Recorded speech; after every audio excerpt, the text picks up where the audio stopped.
नमस्कार, the Chanakya TV Rajasthan में आपका स्वागत है और मैं हूं आपके साथ देवशिखा। दिल्ली की धरती पर खौफनाक साजिश चल रही थी जिसे शायद ही किसी ने भापा। राजधानी जहां देश के प्रधानमंत्री, राष्ट्रपति और सांसद रहते हैं, वहां एक बड़ा आतंकवादी हमला होने वाला था।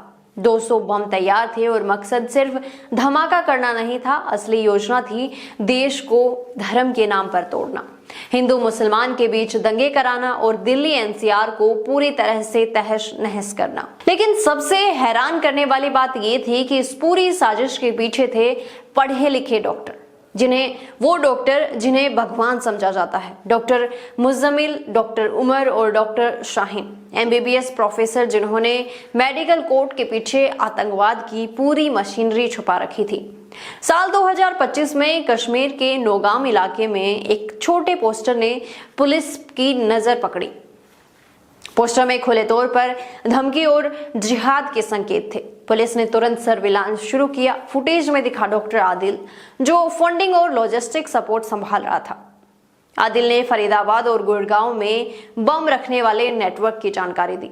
जैसे जैसे जांच आगे बढ़ी, डॉक्टर मुज़्ज़मिल और उमर की पहचान हुई। उमर ने लाल किले के पास खुद को उड़ा दिया, जबकि मुज़्ज़मिल को गिरफ्तार किया गया है। शाहीन सैयद भी इस पूरे नेटवर्क का हिस्सा थी। कानपुर और इलाहाबाद की मेडिकल शिक्षा से जुड़े इस नेटवर्क ने देश के सबसे संवेदनशील क्षेत्रों में हमला करने की योजना बनाई थी। अगर ये नहीं पकड़े जाते तो 26 जनवरी को देश एक और 26/11 जैसे आतंक झेल सकता था।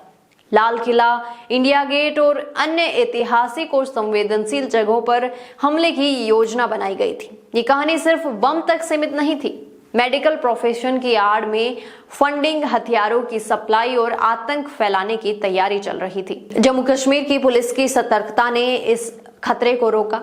छोटे पोस्टर से शुरू हुई जांच ने पूरे नेटवर्क को उजागर किया। सीसीटीवी फुटेज, सर्विलांस और लगातार पड़ताल के जरिए हर कदम पर तैयारी और सावधानी को सामने लाया गया।